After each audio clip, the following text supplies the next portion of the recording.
তো বন্ধুরা একটা ছোট্ট রেসিপি নিয়ে এসেছি গার্লিক চিকেন রোস্ট। তো পেঁয়াজ লাগছে, পেঁয়াজটাকে ভেজে নিচ্ছি রসুন দিয়ে বেশি করে, আর চিকেনটাকে ম্যারিনেট করে রেখে দিয়েছি রসুন আদা আর লঙ্কার গুঁড়ো দিয়ে। আর এদিকে কিছু মশলা ভেজে নিচ্ছি, তার মধ্যে আছে ধনের গুঁড়ো, জিরের গুঁড়ো, শুকনো লঙ্কা, তারপর গোলমরিচ, কালো জিরে, যেটা নিয়ে ভেজে একটু মশলা তৈরি করে নিই, সেই মশলাটা আমি চিকেনের মধ্যে দিয়ে ভালো করে মিক্সড করে নিচ্ছি, নাড়িয়ে নিচ্ছি। চিকেনটাকে আগে ম্যারিনেট করে কিছুক্ষণ রেখে দিতে হবে 15 মিনিটের মতো, তারপর মশলাগুলোকে দিয়ে দেবো, তারপর একটু লঙ্কা গুঁড়ো দেবো, নুন দেবো স্বাদ মতো, দিয়ে ভালো করে মাখা মাখা করে একটু ভেজে নেব। ভাজার পর এই মশলাটা, যে মশলাটা তৈরি করে রেখেছি ভাজা মশলাটা, সেই ভাজা মশলাটা দিয়ে দেবো।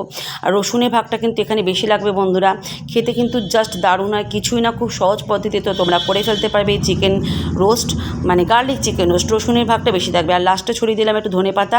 তোমরা চাইলে একটু জল দিয়ে মাখা মাখা করতে পারো, কিন্তু আমি এখানে ঝুরঝুরা করেছি, খেতে কিন্তু খুবই দারুণ হয়। তোমরা একবার ঘরের এটা রেসিপিটা ট্রাই করে দেখতে পারো। তো আজকের মতো টাটা বন্ধুরা।